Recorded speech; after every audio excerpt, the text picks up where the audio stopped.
Waandaaji wa shughuli za maombolezo kwa aliyekuwa kiongozi mkuu wa Iran Ayatollah Sayyid Ali Khamenei wametangaza kuwa shughuli za kuaga, mazishi na kuzikwa kwake zitafanyika baada ya kupita siku 10 za kwanza za mwezi wa Muharram. Makao makuu ya kuratibu kumbukumbu ya kuuawa shahidi Imam Ayatollah Sayyid Ali Khamenei yalitoa taarifa yao ya pili siku ya Jumanne kuhusu maandalizi ya mazishi na shughuli za kumbukumbu za kiongozi huyo wa zamani wa mapinduzi ya Kiislamu pamoja na baadhi ya wanafamilia wake. Taarifa hiyo ilieleza kuwa maandalizi makubwa yanaendelea ili kuhakikisha shughuli za kuaga, mazishi na kuzikwa zinafanyika kwa heshima na utaratibu unaostahili. Wakati huo ilionya dhidi ya kusambazwa kwa uvumi na taarifa ambazo hazijathibitishwa kuhusu muda na maelekezo ya shughuli hizo katika vyombo vya habari vya ndani na vya kimataifa. Kwa mujibu wa taarifa hiyo, uvumi huu umesababisha mkanganyiko miongoni mwa watu wanaotaka kushiriki katika mkusanyiko huu wa kihistoria na kusisitiza kuwa taarifa hizo hazina ukweli wowote. Taarifa hiyo iliongeza kuwa kuzingatia msimamo wa muda mrefu wa kiongozi huyo shahidi wa kuenzi na kushiriki maombolezo ya Imam Hussein, shughuli za mazishi na kuzikwa zitafanyika baada ya kukamilika kwa siku 10 za kwanza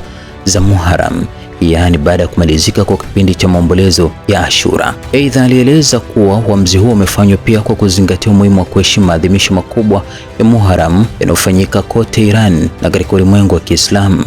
Taarifa hiyo ilibainisha kuwa ratiba ya mwisho na maandalizi yote ya kiutendaji yanaendelea kuratibiwa na mamlaka husika pamoja na taasisi za wananchi ili kuhakikisha huduma bora zinapatikana kwa waombolezaji.